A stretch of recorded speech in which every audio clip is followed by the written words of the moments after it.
Welcome to the Undisputed podcast. I'm your host, Jenny Taft. On today's show, Greg Jennings explains why Le'Veon Bell's teammates are being completely out of bounds. Plus, Skip and Shannon make their Super Bowl picks now that the NFL is officially back. And will the Cowboys pony up to get Earl Thomas from the Seahawks? Skip Shannon, let's get to it. Le'Veon Bell did not report to the Steelers facility yesterday like many people, including some of his teammates, expected. Bell's agent told SiriusXM yesterday that Le'Veon will, quote, get there when he's there. Offensive lineman Ramon Foster criticized Bell to the Pittsburgh Post-Gazette, saying, quote, here's a guy who doesn't give a damn. He's making 7 times what I make, twice as much as Alejandro Villanueva is making, and we're the guys who do it for him. Here's more from Foster and Marquise Pouncey on Bell's absence. I think we're just all grown up to finally accept things at some point, and you're just like, all right, you know what? If you don't want to be here, it is what it is, and hold out 10 weeks. It's totally fine with us. Like, as a team, we're totally fine. It takes 11 guys, not just one. Do you take this personally? Him not here now? Plays out the way it has. Honestly, I'm such a team guy that doesn't affect me at all. But at this point, it looks like to all of us that he's not in the game plan. So we're going to move ahead with Connor, and Connor's eager and ready to get out there. In the ultimate team sport, we've created a league of individuals in a sense. I know the league is all about get your money, get paid. I love it, but my perspective is a whole lot different now. I'm in year 10. This guy, what is Le'Veon, about to go into year 7? You know, you're not getting younger, so win it, get paid next year. I get it, I understand it, get your money, but I don't know, at least let us know. Fox NFL analyst Greg Jennings is joining us today. And Greg, I do want to ask you if you're surprised by these teammates calling him out. Surprised? They are completely out of bounds. Wow. Like, this is the number one no-no. You do not talk about another guy's contract situation. Wow. This is absolutely blowing me away. I mean, for Raymond Foster to say what he just said, I'm in year 10, that is even more of a reason he's going into year 7. You should understand it even more. Thank you. Like, what are you saying right here? Like, Le'Veon Bell is doing what he needs to do for him, and that's all that matters right now. This doesn't make him any less of a team guy. It's not appealing to fans. It's not appealing to an organization. It's not appealing to anyone who's not in that circle or going through it with you. But you don't hear Antonio Brown saying anything. You don't hear guys like that. You want to know why? Because they understand. They know what it means to be a playmaker, be that guy, and to kind of be slighted. And to watch everybody else get paid, and you sit on the back burner and you have to just take what you take. It's not about him not making a lot of money, because we understand he would make what, $14.5 million. Yeah, $14.5 million with that if he signed franchise tag. the franchise tag right now.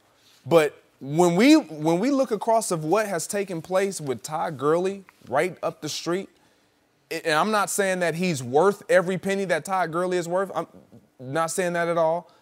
But he's in that field. Mm-hmm. He's in that range.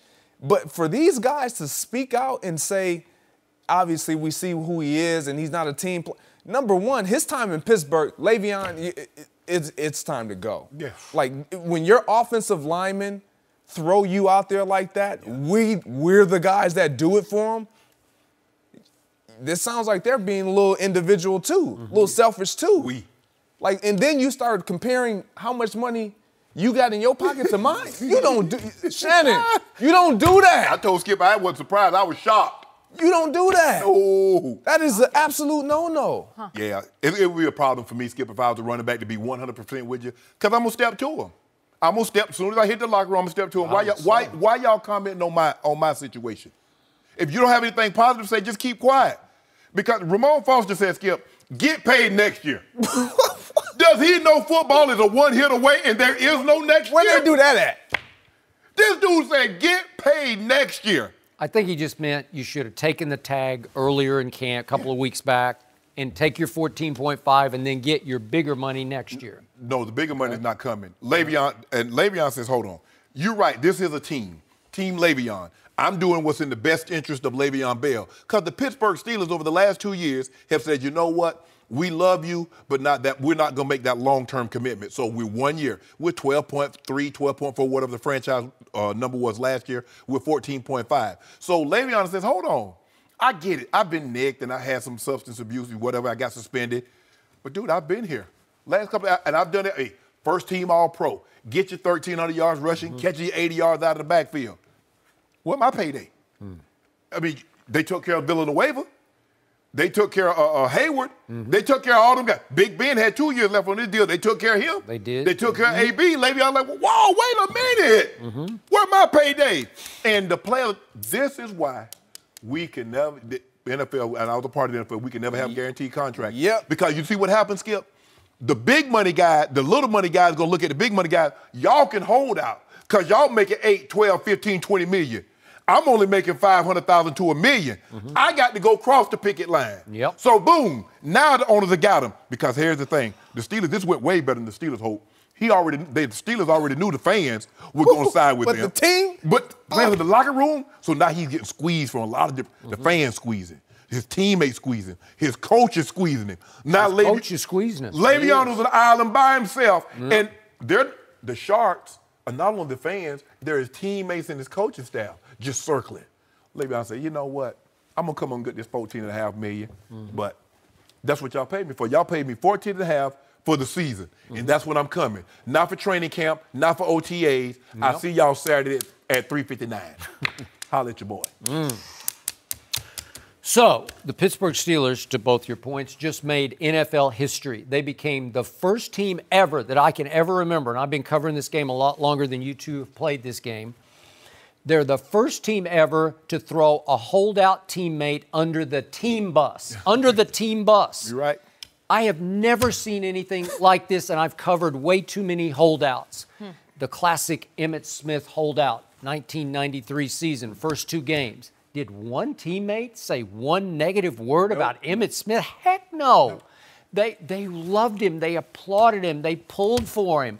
They were together waiting for him. They wanted him. Charles Haley took his helmet after they lost the first game and threw it through the wall. He actually broke. Monday night game. Yeah. Because he wanted Emmitt back. And finally, Jerry Jones broke down because the pressure swung back to the owner. You got to go get this done. Right. And he went and got it done, and the rest is NFL history because Emmitt was the regular season MVP and the Super Bowl MVP. Look how Khalil Mack's teammates, after he's gone, still talking about him. Yes. He did report, and Derek Carr, like, I miss him. I'm going to miss my brother. Yeah. So something deeper is going on here.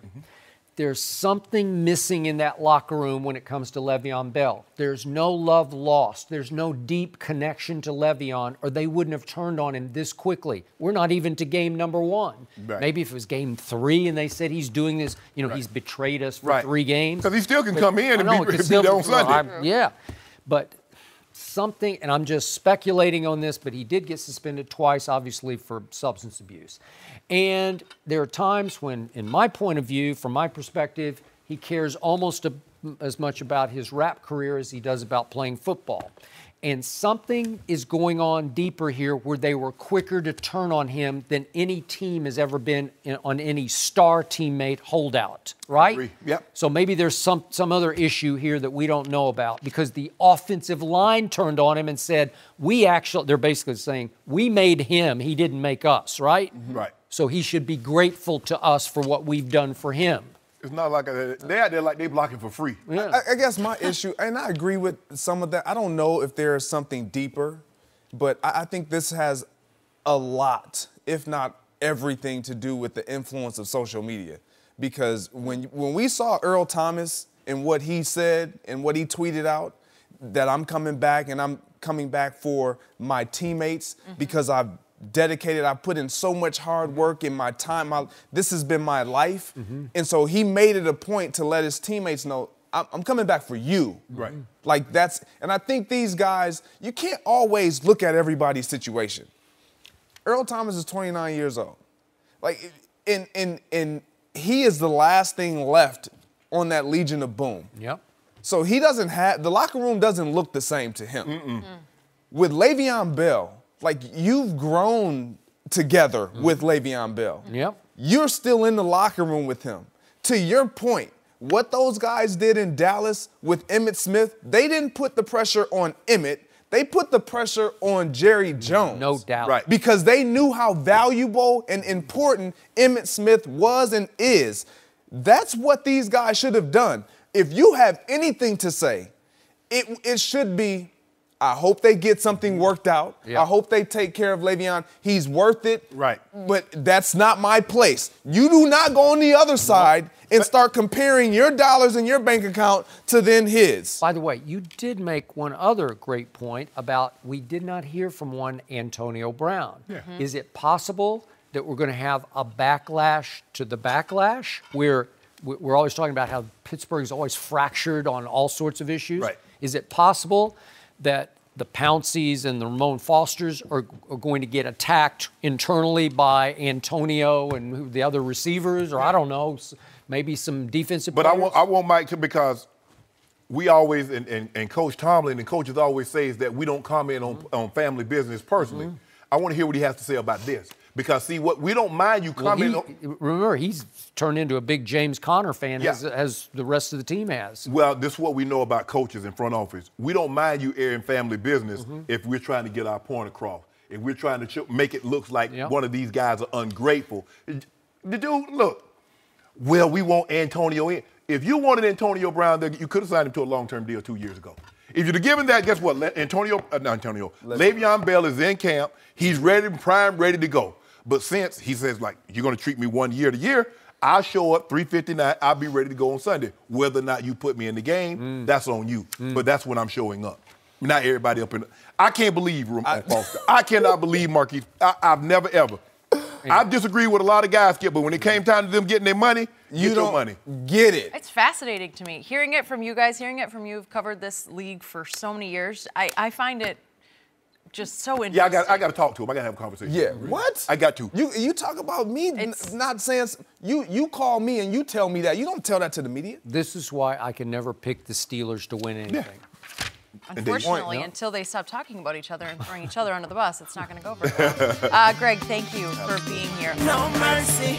The NFL season starts tonight in Philly with the defending champion Eagles hosting the Falcons. According to Westgate, the Eagles and Rams have the best odds to represent the NFC in the Super Bowl. Over in the AFC, the Patriots are the heavy favorite again to win their conference. They're followed by the Steelers, Jaguars, and Chargers. Shannon, give me your Super Bowl prediction. Skip, I could have taken chalk. I know that's You what you usually did. do. I know, no, Oh, you chalk please. teacher. I never take you. You're like a fourth grade teacher. That's all you got up on You're your desk. rock, is chalk. chalk, Shayhawk. That's Yeah, all no, you ever do. no. Yeah, you well, are. I ain't got chalk this time around because I'm going way, way out there. You didn't see this one coming, Skip. Yeah, this ain't coming from left field. This thing coming from Mars. I got to go with my old teammate as a head coach in the very division that I spent 12 years. I know who that is. We're nearby. Yeah, we're very nearby. Yeah. Skip, I'm going to take the Chargers. Woo. I just believe that this is the year that they finally put it all together. Okay, I'll give you from Mars. From that. Yeah.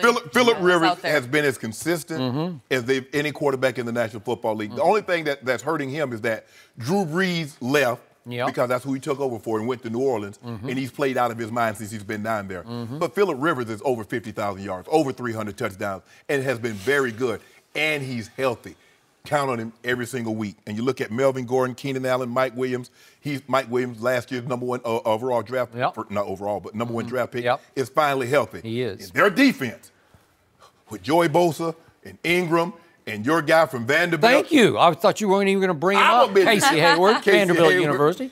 Corey Leach. Best cornerback in football. Go ahead. One of them. Corey Leach gets back after 4 games for the PED violations. A lot of I stuff. like the Chargers coming out of the AFC. Now, the NFC was really, really hard for me because, like I said, I believe there are like 6 or 7 teams that could actually represent the NFC. But I got a team coming out of the NFC South that's going to represent the NFC. I'm going with the New Orleans Saints. I just like what they were able to do last year, and I believe that it took the Minnesota Miracle to keep them from advancing to the NFC title game. Drew Brees will be Drew Brees. That running game. Now, Mark Ingram, another one, 4 games, PED. They signed Gillisley. They did. After being released from New England. And Alvin Kamara is special. He's special. They can throw it to him. They can hand it to him. Michael Thomas, He's coming. I like them. So I'm going to say it's going to be New Orleans and San Diego. And I'm going to take the Saints over the Chargers in Super Bowl 53. I think they're called the LA Chargers. LA, but that's okay. I'll give you that. You're still holding on. I'm going to preface my prediction by saying, throughout the offseason, as you know all too well, my momentum built to pick my Dallas Cowboys to make it to the Super Bowl. And then some things started going wrong. And I was hinging my pick on Jerry Jones' ability to land one Earl Thomas. And I'm not writing it off. We're going to talk about it here in just a few minutes on the show. Okay. But I'll still hinge on that. If you told me that tomorrow Earl Thomas was a Cowboy, or even by Saturday he was a Cowboy, I would plunge on this. What about at the trade deadline? Well, that's 8 games in, right? So I don't love that. There's too many games. I need him now because I don't need Jeff Heath and Kayvon Frazier at safety. They are unsafe at safety, and I can't go that far, especially in an absolutely mind-bogglingly loaded NFC, because the NFC is hard to pick, and I dare somebody to try to pick a team to win the NFC because it just blows your brain out. It is. They're you loaded. get a headache trying to sift through all of it. There's 7, 8 teams that can legitimately skip represents the NFC. And I believe Dallas is one of them. I've told you from the start, I got this weird good feeling about this team. But obviously, if you take Travis Frederick out for X games, and I don't know how many X games are, so I can't, I have to hinge, and so I can't plunge on this one. Now, back to these picks. I want to remind everyone, you and I do not confer before the show about anything. I have no earthly idea where you're going to go on anything on this show, especially with your picks. Nope. And you can be a pretty loose cannon on your opinions, too. So I have no idea. Half the time, I'm just stunned over here on live TV like, you just said that? Yeah. You just went there? Okay, so once again, I was stunned for the wrong reason with your pick because I agree with your New Orleans pick. Wow. And I thought I was at least out of right field, maybe not left field, but again, New Orleans is in the odds makers' 4th choice to win the NFC. But I really like New Orleans. Now, I'll tell you this. My heart would love to see Aaron Rodgers versus Tom Brady in the Super Bowl. I almost went with Green Bay. Okay, well, I tried to talk myself into it, and I'm just not sure about their defense. And obviously, you keep throwing back at me, well, Aaron has to carry the whole show. Well, I'm not sure about the running game or the defense. They got 4 kids in the secondary I really like, but they're still kids. Right. They're first and second year kids. Is that good enough? I don't like their linebackers. I'm not completely convinced about the offensive line. I like the receiving core. I like Jimmy Graham. I like all that. I like Mike Patton running the defense. He's good. That'll give him a new jolt. Yeah. I like the new GM. I think there's a new energy there. Aaron got his money, but I don't think they're good enough in this conference to survive this conference. Right. I don't think they're good enough to survive their division because I still think Minnesota is just, I'm not a Kirk Cousins fan, but they are so loaded. At every other position. Okay, at every other position. You certainly know that. Is that too obvious? I just go, oh, that was so obvious. I got to keep it together. Do I trust Kirk Cousins in the postseason? I do not. Are they going to get to the postseason? I'm pretty sure they will. But even in that division, Chicago is better, obviously, with Khalil Mack. And you know what? Detroit, with Coach Pencil, they're pretty good. They're going to win 8 games. I'll bet you Matthew Stafford figures a way to win 8 games. So could that take a bite out of Green Bay? It could. Are they going to upset them once? So my heart says, boy, would I love to see your guy Aaron Rodgers against my guy Tom Brady. Would the NFL love that in the Super Bowl? Oh, my goodness, would they? But the second best for me would be Drew Brees versus Tom Brady. So back to the Saints, and you made the case, and I'll make it even stronger.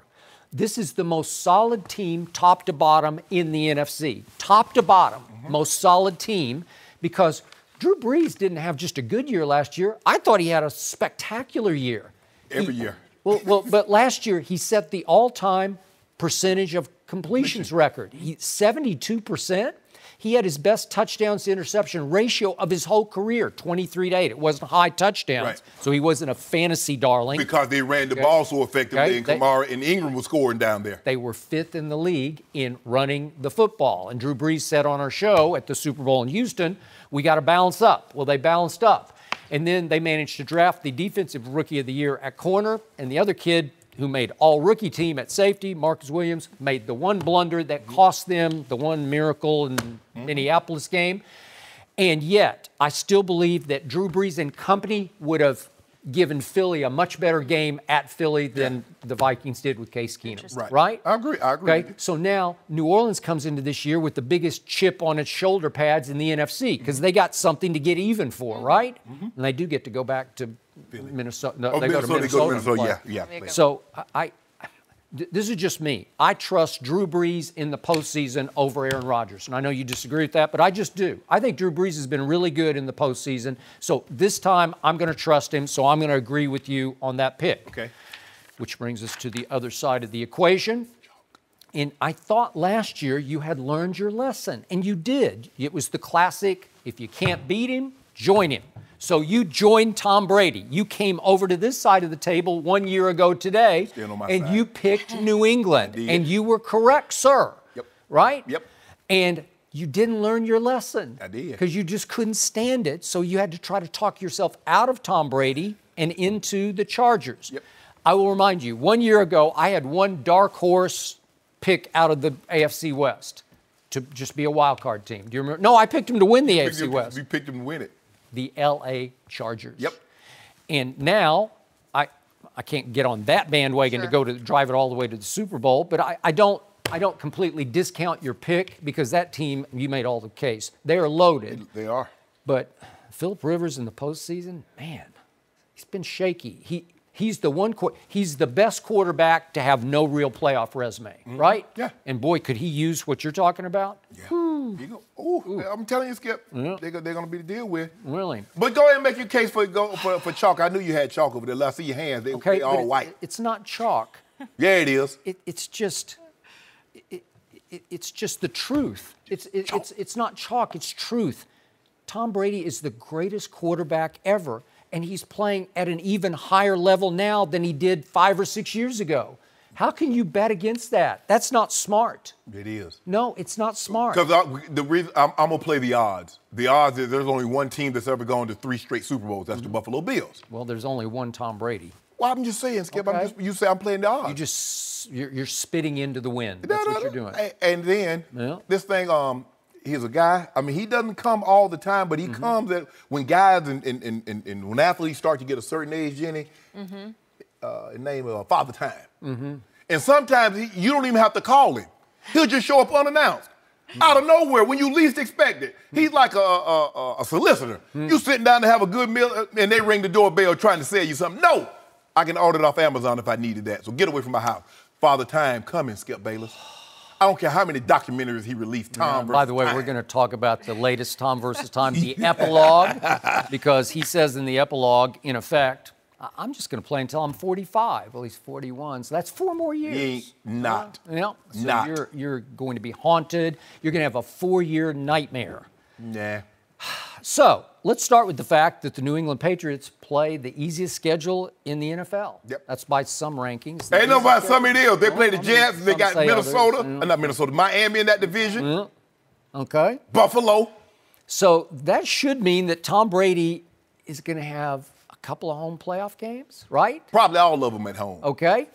Tom Brady, as we speak, is 19-3 in the postseason at home. 19-3. The Ravens got him twice, and Rex Ryan got him once. That's all he's lost. Yep. 19-3. And you're willing to say that Phillip Rivers is going to go to Foxborough and beat him because that's what you just picked. He might have to go. He might have to go there. Phillip Rivers might be so good they might have home field throughout. How?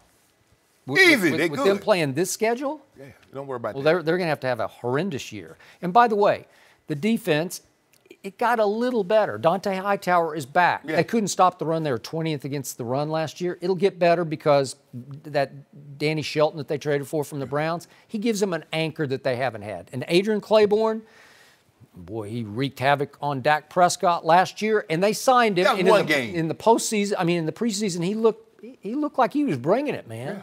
So all of a sudden, I'm saying, you know what? This defense could be a little better than last year. And the offense, would you believe the offensive line is now the lowest paid offensive line in all of football? And it doesn't matter What they do with all that money, though? Because they're really not playing anybody any money. So Tom Brady takes a hometown discount, and the line is the lowest paid. I don't know where it goes. Maybe Belichick just pockets it, for all I know. I mean, maybe it's a good way to get rich quick. Maybe they're paying Tom on the side. Maybe they're not. I think you better not try that. You're busted. So, in the end, no Edelman, no Amendola, no Brandon Cooks, no problem. It's Tom Brady. I'm not betting against this guy. I'm sorry, he's going to be back in yet another Super Bowl, and this time I believe he gets his revenge, not on Philadelphia, but I believe it'll be on Drew Brees, and that's a pretty good matchup. Yeah, that's it. Over. Yeah. Michael Jordan, chalk. Chalk? You. No, smart. No, chalk. Not smart. Watch. Huh? Have him right. Have him right. Yeah. Okay, can I have at least one case of No. See, that's how little Why not? I thought we were conviction. going to do right. No, not yet. No do. Hold on. Have some conviction. You want to? I got Tom Brady. You can have Phillip Rivers. No, you want to hinge about. I want to take the Cowboys, but Well, I wanted to. Well, go ahead and take them. Okay, give me Earl Thomas tomorrow, and it's done. No, it's done. No, I got him. I still like him a lot. Well, okay. Well, give the Chargers Tom Brady, or give. I mean, come on. No. As is, we got to pick as is. I mean, if that's the case, I mean, one injury is going to blow up everybody's pick. That's true. And they will get blown up. You just watch.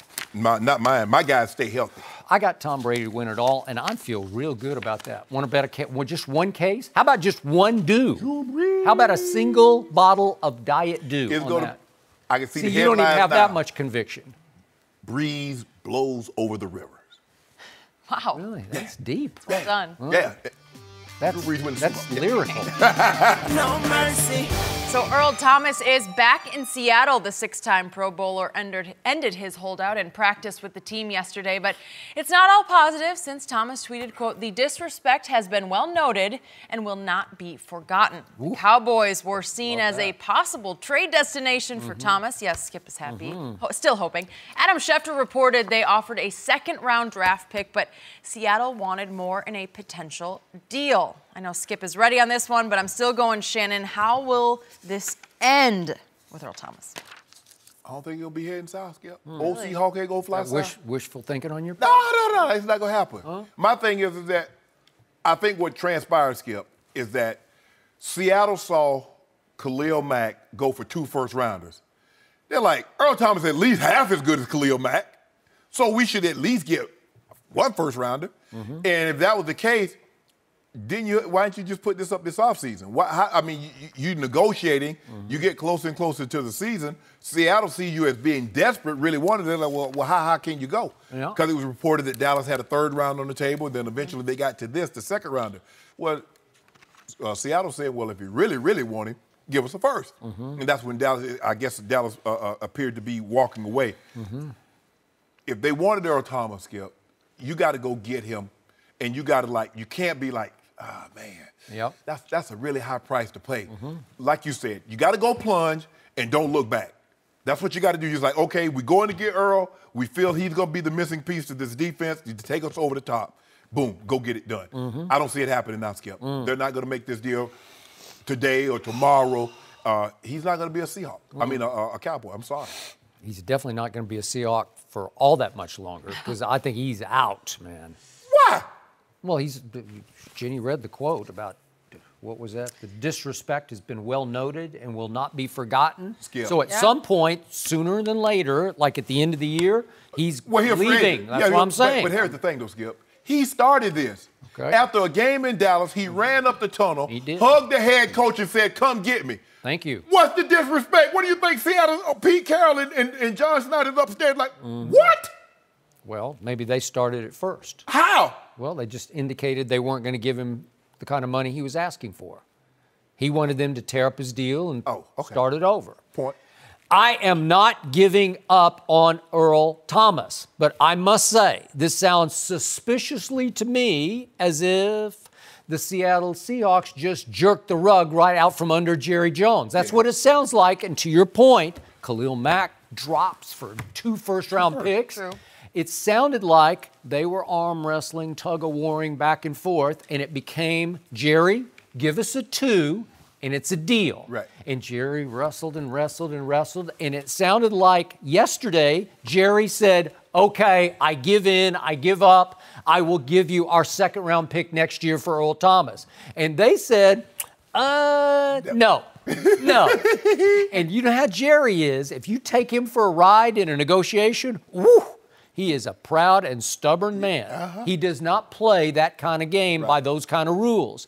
It sounded like they just jerked the rug right out from under and said, no, you know what? Now we want a 1. Right. And they might ask for, I'm not privy to the negotiations, but let's start with that, a 1.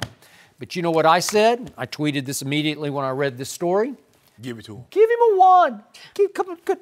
So what? You give him next year's Leighton Vander Esch? Seriously. Because but here's the thing, though, Skip. You believe that the Cowboys are going to be good, so that pick's going to be somewhere in the mid to late 20s. Do I ever? And if you get Earl Thomas, it's going to be in the late 20s. Right. Right? Yeah. So And you can hear from the quotes from Zeke in the locker room. This was a big deal to them. You tell me, if you're in that locker room, are you not waiting we get Big Earl, for the bombshell, man? You get Earl Thomas walking into your locker room. How much better would you feel about your chances if Earl walks through that door? Because he's a proven commodity. He's the best free safety in football. You've got to do it. His coach of the first 8 years in Seattle is your coach.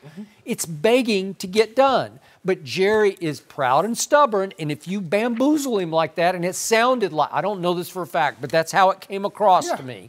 And I'm with you that the Khalil Mack deal had impact, resounding impact on this, right? Because you got to say Earl is at least half as good as Khalil. And you know what? He is, and I agree. So why not a 1? But Jerry's going to be dug in, so it's going to play a little longer. Is it possible that by tomorrow they make a deal? It's possible, but now he's reported, so that makes it a little more less likely that it's going to happen. A little less likely. Now, the Dallas Morning News report says it may play until the trade deadline, but again, their notion here is their feeling is that it will get done by the trade deadline. You asked me earlier in the show, do you want that? You like that? I don't like that. Because they got to open at Carolina. That's a hard game. You need Earl Thomas at Carolina. Well, Skip, you know how it goes. Here's the thing. You throw a number out there. You're like, I want this number. You're trying to sell something. You don't think they're going to give you that. But then it's like, okay, I pay, like, whoa. You're going to give me that, so it must be worth more than that. Let me see if I throw out another number. Let me throw out another number and see if you'll give me that. So that seems to be what Seattle was doing, Skip. What was my first reaction right here in this seat when I heard it only a 2? Only 2, yeah. Only a 2? Yeah. Jerry, just do it. Right. Like Jerry, you should run the pick all the way to Seattle by yourself, right? Yes. Right up there, Right? Come on. And that's what happens, Skip. So for next year's 1, so what? It's Earl Thomas. He's 29 years old. Want to. Nope. Huh? Nope. Jerry said, I'm stingy. I'm holding my pick. I promise you, I'm building through the draft. You know how Jerry's like a hardcore negotiator, and he is bent out of shape. Yeah, he don't feel like he's been had. Yeah, he got had. Because they were playing out like Jerry wasn't willing to give in. Jerry didn't want to trade the second-round pick. Jerry.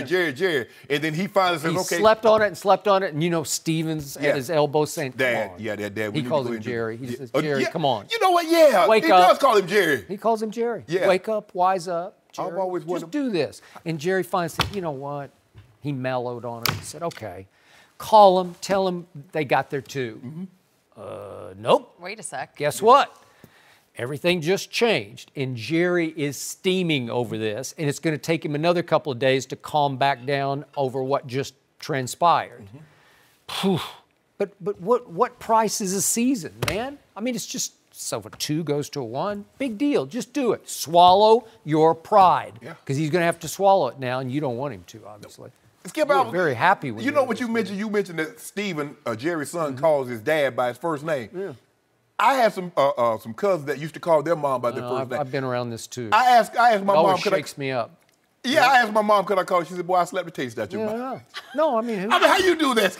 It's just too weird. It's weird to me. I know a lot of people do it, though. Have you ever said Mary? No, just when telling you. Oh. My mom, Mary. What do you call her? Mom and Dad. Okay. It's weird to me. I agree. It's weird to me. But is Jerry, he's just in a different place than Dad, maybe? I don't know what that is. But he likes everybody. But he likes going by his first name. He doesn't like for you to call him Mr. Jones. Like some Mr. Rooney used to Mr. Rooney or some Mr. this, Mr. Richardson. But Jerry don't like you. You know what? He's always. I've been around him a lot. he treats Steven more like a brother than a son. He does. So, because they're like, they do everything together. They Interesting. party together. They Yep. do everything. So Yep. it's like brother to brother. It's like he's his big brother more than his dad. Yeah.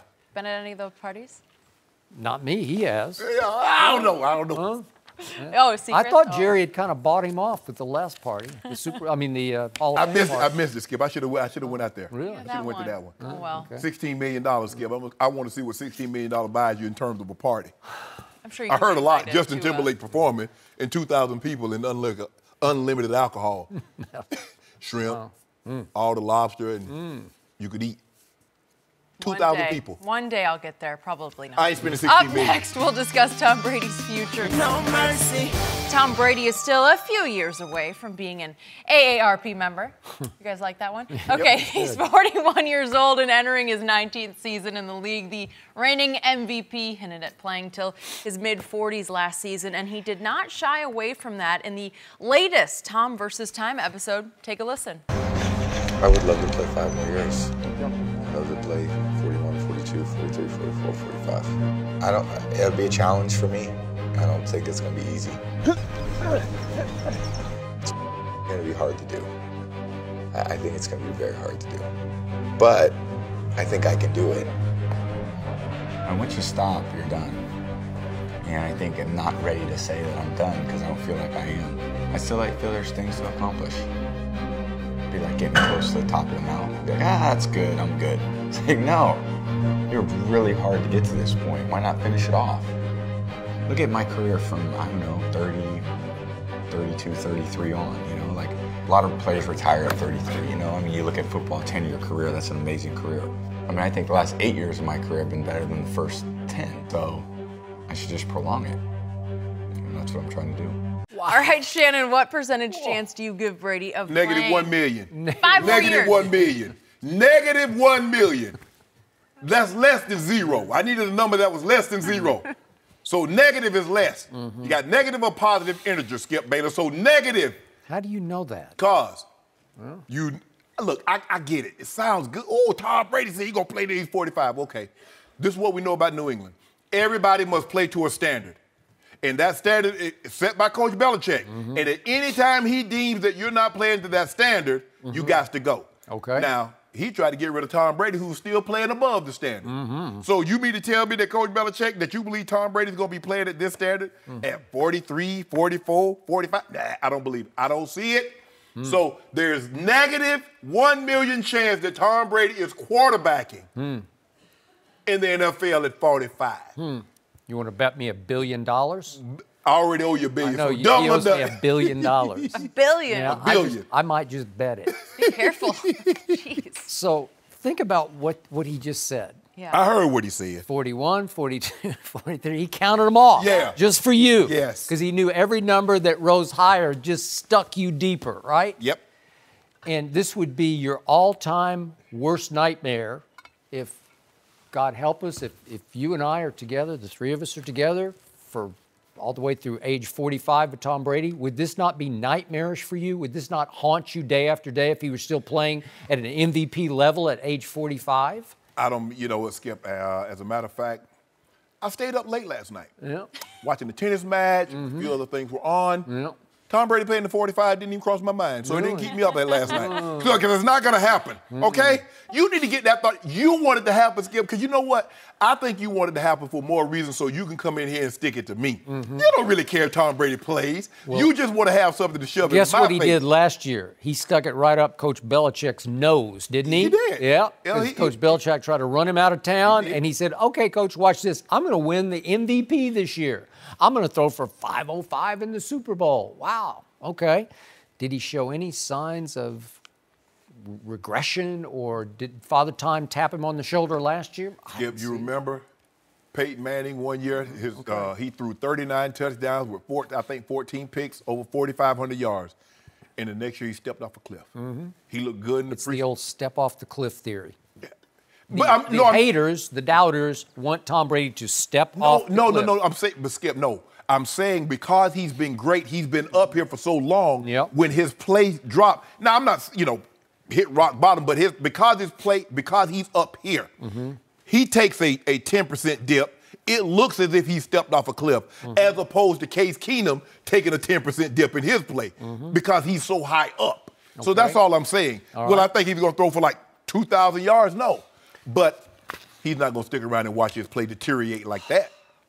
The reason it's so hard to process Tom Brady when you watch him speak is he comes across like the nerdy dad next door, highly capable of lame, silly Facebook posts. That's that guy, right? That's that guy you saw sitting on his couch. That's him. And you say, wait a second, that guy's the reigning MVP of this year, of this league? And that this guy's the greatest football player ever? You can't even put him in the same sentence with football player, right? He's not really a football player to Shannon Sharpe, right?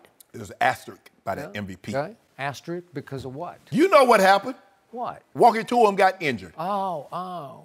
Well, and then this guy got 12 stitches in his base of his thumb. Well, right now, Nick Foles is the greatest quarterback. Okay. Yeah, he is the greatest quarterback. So, what did Deion Branch say the other day, his former teammate, Super Bowl MVP, actually? I need these guys to stop trumping for Tom Brady. Oh, he's so nice. He's so great. Deion Branch said that you can't tell watching the film or watching on TV just how competitive this guy is until you actually get in his force field. I'm putting some words in his mouth. Until you actually play with him in the locker room. What did our guy James Harrison tell us? He went into that locker room last year at the end of the year. Boy, he thought he was going to see something unreal from Tom Brady, right? Is Tom Brady running for president? Because he got a lot of surrogates coming out here lately, Jenny Taft, with all, unless you're around him, you'll never know how competitive he is. Oh, he's such a nice guy. James Harrison went in highly skeptically into that locker room. His radar was on high alert. Yeah. And what did he tell us? Nope, he's real. He's that guy. Well, James must have played with some jerks at quarterback then. Well, you could argue, yes. That's fair. He's competitive. Well, then if you can't tell how can you not? I mean, is competitive something that you can measure? How do you measure that, Skip? Fourth of a cup, third of a cup, 2 teaspoons, tablespoon, a dollop? You measure it in Super Bowl appearances. Stop playing. No, you can't. That's what you can. Yep. That's what so guys that don't have Super Bowls or have never gone to Super Bowls or didn't win the Super Bowl, they weren't competitive. Yep. So because Tom Brady has 5, that means he's competitive. You measure it by how many little Edelmans and Amendolas and Hogans he has dragged to Super Bowls. How many Belichicks he has dragged to Super Bowls. That's competitive. It rubs off. It's contagious. Oh, the same argument I try to use with a certain guy that's out here now dragging teams to NBA Finals, but you said he's not competitive. Oh, my goodness. 3-6. No. You said dragging Edelmans, dragging Amendolas, and Chris Hogan's. And I'm saying dragging those guys that he's drugged to NBA Finals. Yep. Same thing. How many times has Brady had a Kyrie? Ran him off. He had him for one basic Ran year, him off. 1 year. Ran him off. Did not win the Super Bowl. He had Randy Moss for 3 years. LeBron had Kyrie for 3 years. So did LeBron drag Dwayne Wade and Chris Bosh to Super Bowls, quote unquote? No. They kind of dragged him to the first. Yeah, don't do that, Skip. Well, Dwayne Wade dragged him. You Skip. Well, he did. He taught him everything he knows about how to win. Why you do that? Well, I didn't do it. Dwayne did it. I'm just repeating what happened. Coach Belichick taught Tom Brady everything he knows about winning. He did not. He's a defensive coach. Yeah, exactly. And his defensive game plan is in the Hall of Fame, the one that he shut down the K-gun with. Remember? Oh, you remember what he did to the 49ers? When they was about to go 3-peat? He wasn't the head coach. He was the D coordinator. Oh. So how think about that, Skip. The defensive coordinator, his game plan. Now, the Philly special, that belongs to Dougie P. No, I believe, if I remember correctly, that Nick Foles ran to the sidelines and said, Philly special? Who put it in? Well, it was in the game plan. Who put it in? Frank Reich. He did. No, he didn't. Frank Reich's in Indianapolis that's right now, Dougie right? P. Why you want? Hold up, Skip. So you see how you do that? Well, you want to get all you want to do is give all the credit to Brady. Like Brady, he. How can you not? What? This man just basically predicted. He backed up what he said to Robert Kraft a year ago. He just said, you know what? This is going to be really hard, but I'm going to do it. It's That's not what going he to just happen. told you. And what did I just tell you? I got to knock on wood because we know that this is a really violent game. Well, I'm knocking on wood, too. Yeah, you're wishy. You got voodoo. You got voodoo doll wood. No, I ain't got no. You're knocking on a voodoo doll. You and I both know he's not playing in no 4 more years. I do know he is. I've been telling you that from the start.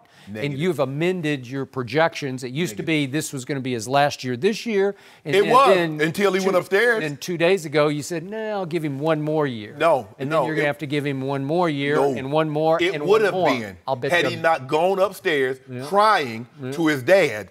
You and I both, yes, he did. Yes, he did. you see what Coach Belichick tried to do, Mr. Kraft? Oh, man, sorry, Daddy. Because that's what he called him. He called him Mr. Kraft in front of everybody else, but he called him Daddy behind closed doors. I know. Yeah, he walked in and said, okay, it is time for you to go tell that guy no. What did he do that That's at? what he did. Yeah. But I thought he only cared about things that matter. Well, why you care about that? That's football related. Remember, you don't care about football matters anymore. You care about family and life and death and health. But that was now. This was last trade deadline. I know. He said the last two years were not enjoyable. But he finally put all that behind him. Because he really put Coach Belichick behind him. Oh, he put that behind him once Jimmy G left out the building. You put it, you know what you see what he did, Jenny? Oh, now all of a sudden, the most important thing to me that there's no success, because you know Brian Hoyer. Tom Brady slick. You can't be slick to a can of oil. That means be over here. I'm slicker than slick. Yep. They're going back to another Super Bowl. They're the No, they're not. Yes, they are. No, they're not. Man. You know what? I tell you what, put some dew on it. They're not going to the Super Bowl. Okay. Well, I tried to do that earlier. Did I not try that? No, I'm saying they're not going. Oh. San Diego might not go, but New England won't be the... I said I'll give you San Diego for a case of No. They're actually L.A. now. No. Okay. I'm saying they're not going to be the representative of the AFC, the Patriots. Forget our head-to-head if it's San Diego, this or that. You guys will not be the representative. What do you mean? You want the field? Is that what you're saying? Oh, well, you pick San Diego. No, that's what you. That's what you always try to do me. You always try to give me the field because you always want. I give you the field when it comes to LeBron. All right. When it comes to I was like, you got everybody else. I got Bron. Okay, I'll do that. Okay. I got Tom Brady going back to this. All they have to do is win the AFC. That's it. Oh, good. That's it. So who's going to go to Foxborough and beat him? They got to come to L.A. Oh, and I'm going to the game. Come to L.A. Yep. And you're going. I'm going. Okay. Well, so one case. Because last time he suffered a beat down in the AFC, guess who was on the sideline? I saw it. What? Yeah, when he was in Denver. Really? You were there? I was there.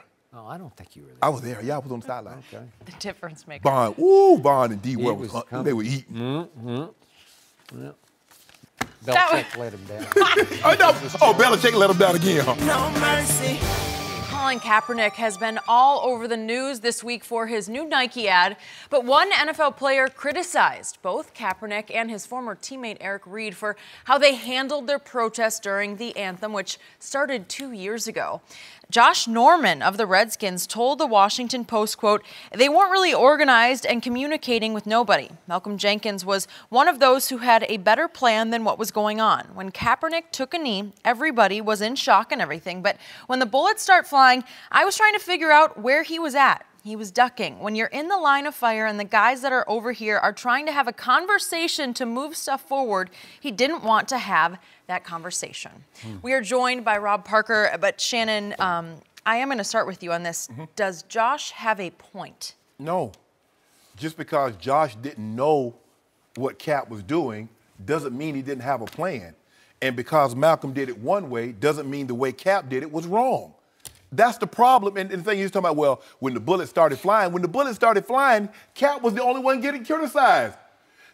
Cap didn't anticipate any of this happening because it was the second time that he actually sat on the bench that he got caught. The first time, no one caught him. That's true. The second time they caught him and they asked him, why were you sitting? They didn't catch him. With the cameras. Right. They panned down there and saw him sitting down during the anthem. Yep. And so he talked about when the bullets started flying. When the bullets started flying, Cap was the only one taking the criticism because no one else was doing anything. What do you mean when the bullets started flying? He lost his job because of what he did. I can't say because, well, Skip said that. Shannon, you didn't say that, so Skip is right, you're wrong. That's not how, maybe Cap chose to say, you know what, this is how I'm going to do it. I'm going to make my stance. I'm going to give $1 million, and I'm going to give it to charities or organizations that's going to help promote my cause. Maybe that was his course of action. Maybe that was his plan of action. But because he didn't have 7, 8, 9, 10 guys, He come up with a catchy name, the Coalition. Get in bed with the NFL. I mean, not in bed, but here's the thing. The NFL wanted to bounce ideas off them. Yeah. Maybe Cap said, you know what? Just let me sit in the background. Because in the original meeting of the Coalition and the NFL, Cap was not invited. And then someone looked around like, well, hold on. We're having this discussion, but the guy that caused this discussion isn't here. There's something wrong about that. Then they invited Cap. But maybe Cap just chooses just like, you know what, guys? I'm going to sit this one out. I'm going to sit in the background. Y'all go ahead and handle it. I'm going to do it my way. But I think Josh Norman is off base with this one. He can't say because Malcolm Jenkins is doing it his way, and Malcolm is doing an unbelievable job. He's continued. What Cap started, Malcolm has continued, and he's taken it a step further. But I disagree with Josh Norman in this situation. I'm with you, Shannon, and here's the problem. It's not about the process. See, this is what he's caught up. It's just like a lot of people say, well, I understand the cause, but this ain't the right venue or this ain't the way you should protest. Right. No, that's not what it's about. And even when you look at the players around the league, they've all done it differently. Right. Some people do a fist. Some people kneel down. There's no uniform way that you have to come to protest. Right. Everybody does it their own way. And there are some people who are with Kaepernick who could never have the guts to kneel down or do it. Doesn't mean that they don't believe that he's right. Right, correct. And we accept that, right? Correct. Everybody can't do it. Everybody's not built that way. But it doesn't mean that you can't have your way. So when I hear this, it's just another smokescreen to me about the real cause. Because talking about the organization of it, I think it's a personal thing. Colin Kaepernick gave up everything because he believed in it. And he's not, I think people want him to do more. He's not in the league anymore. Right. I'm going to instruct you what to do, Shannon. Right. You're in the league, Skip. You're in the league. You're making money. I can't tell you what to do. Right. It's easy to work with the league, Skip, if you're in the league. Yes. It's kind of hard to tell the league, I think. I'm not in the league anymore. Right. Once you're out, you're out. Malcolm has an advantage. Absolutely. He's a current player. And he's a star player. So they're on more the championship on the championship team. So they're more apt to sit down with him and listen to what he has to say. Kaepernick's an outsider now. Right. And so I think it's harder. So I really don't understand the criticism, to be honest. I just think he wasn't involved. It's like it's a way of saying, well, I didn't really know what to do. No, other people didn't have to get instructions from Kaepernick. You know what they did? They did what they felt inside them. Some guys went and said, I'm going to get down too. I'm with him. Other people said, I'm going to raise my fist. I'm not going to do this. Everybody does it differently, and I think Josh is off base. So, as we all know in this world we live in, timing is everything. And I'm not sure exactly when these words came out of Josh Norman's mouth, maybe a couple of days ago. It's unclear in this Washington Post story. Probably not before. But they just hit the fan on the night that Colin's Nike commercial is going to drop like a big, great bombshell and it's powerful in the middle of the game. And we have all seen it. You haven't seen it on the big screen. Right. But we have all seen the clip. And it's, I mean, Nike, they're always powerful, but this is special. Yeah.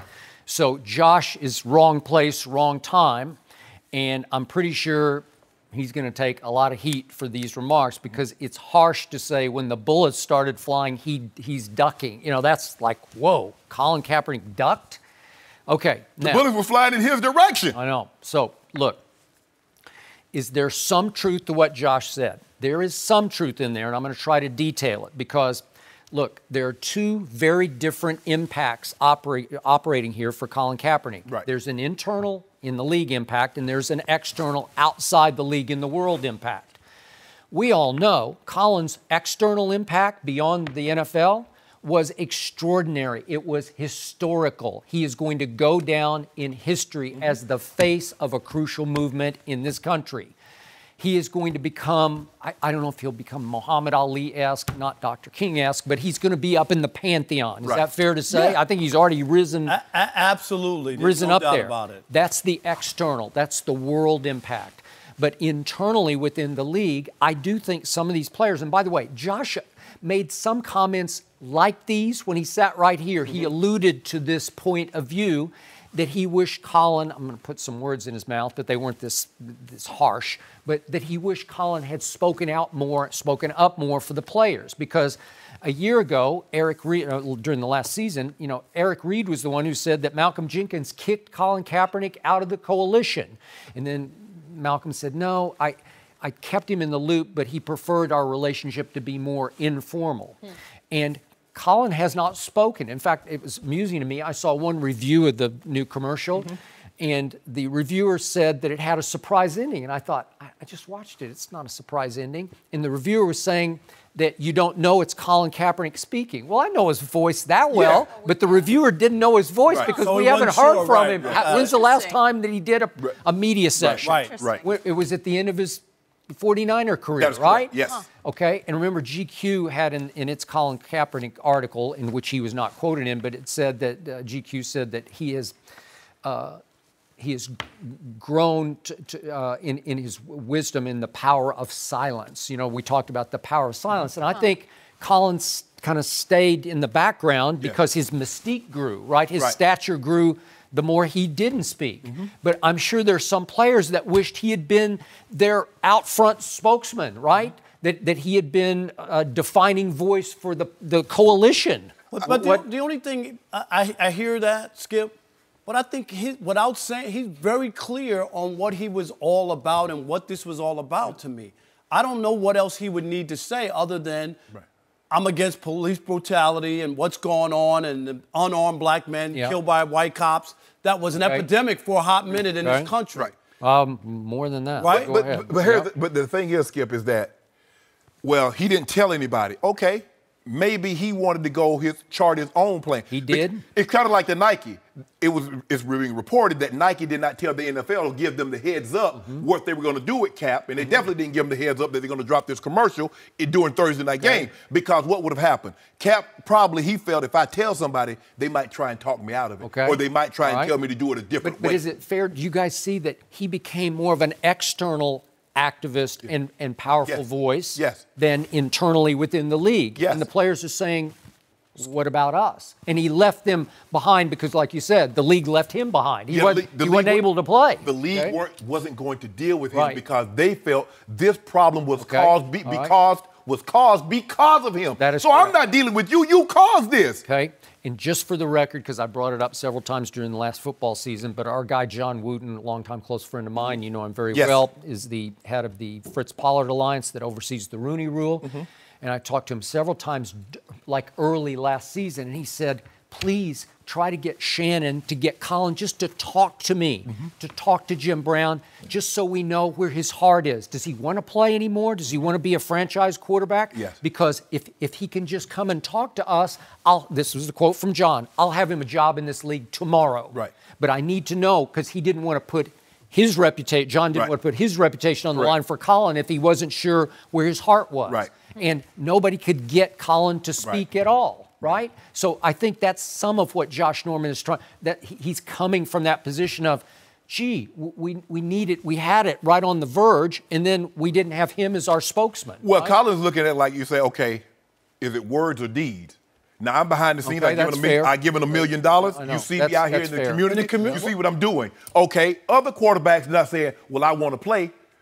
Jay Cutler had a job here. Jay Cutler had to get begged. He had to get begged to come back to play in the NFL. Thank you. Begged. So that's what what he's saying though, Skip. He's like, look, I'm working out. I'm thinking, here's the thing. Okay, I get released from San Francisco. I'm going through what a quarterback normally does. I work out in the offseason. I need to tell you that I want to play, even though I've only been in the league for 5 years. A 5-year guy needs to tell, not a 15-year vet. He didn't retire, and then somebody maybe heard word that maybe he was interested in coming back. Right. He's a viable guy who went to 3 NFC championship games. He's viable. Look, I'm not sure he's ever going to be able to prove it, but it's clearly collusion. So we all agree there. Yes. But Malcolm Jenkins did forge through with his coalition a deal in which the NFL in the end agreed to pledge $89 million to black community causes, right? Yes. Do you trust that? I don't know. I said the other day how much I admire Malcolm Jenkins because He kept playing, which is it's hard to be a leader of a team and a leader of a movement at the same time, and he pulled it off. But how about let me put it in this context. Yep. The NFL views Malcolm Jenkins as Dr. King. Mm-hmm. The NFL views Colin Kaepernick as Malcolm X. That's true. Which one? Very good. Which one are they going to more likely to be willing to deal That's with? bingo. 100%. And that's where the issue comes in. Right. Yep. And I think it's harder. I think Kaepernick has been crystal clear, put his money where his mouth is, been out in the community. This isn't some grandstanding where you throw a grenade and then run the other way. Right. Mm-hmm. Do you know what I mean? Yeah. He's really serious about this. And then the other part of it is, I admire this as well, because Kaepernick is mixed. He's mixed. Skip, he could easily be like, well, I'm not. I'm halfway in this. He's all the way in. Yeah, and I'm. Come on, guys. I've made $40-50 million. I mean, I'm good. Sure. But it's how much did he lose? Yeah, he lost. Right. Yeah. And that's the thing. He's prime of his career. Skip, the guy. What is he? 29 now. He hadn't played in 2-3. This is about to be the third year. So the guy lost his career at 26, 27. Yeah. So I don't begrudge however many millions he's getting from Nike now for this campaign, because he lost more from not being able to play quarterback. Well, Nike's not paying him $12 million a year. I think so. What he was making this last year in San Francisco. And that's the thing. I don't believe people like, well, see, I knew this was about money. Yep. Skip, it's hard for me to believe that someone gets in the civil service business thinking they're going to make money. That's not what Colin Kaepernick took like, you know what, this is what could happen. I'm going to take a knee. People are going to be in an uproar. And then 3 years from now, Nike's going to get on. They're going to have, really? They're going to give me a T-shirt and a commercial. Really? And I'll be golden. No. We don't buy that at all. No, that's not what he was thinking. I admire him every day of what he's been through. I hear you. The sacrifice that he's put in. And the only way things change in this world is through sacrifice. Yep. Nothing changes without sacrifice. I hear you. And I've seen so many people have to sacrifice to make this world So, Josh Norman, my friend, your seat is going to get very hot today. Yeah. Right? Mm-hmm. But it make it seem like Colin Kaepernick was this big talker to begin with, Skip. He was. But you know he's really good at it when he decides. Yes, yes. I think it's nice that we heard from him in the commercial, which you mentioned, his voice. I look forward to hearing more from him. If we start to hear a little bit more now. Rob, thank you. Well, you've said that you want to see him go on tour. How about right here? How about that, Shannon? I think we've invited him. Yep. Welcome him. No mercy. Thank you, as always, for listening to the Undisputed podcast. I'm Jenny Taft. We'll be back at the same time tomorrow morning, 9:30 Eastern. See you then. Fox Sports 1 of 1.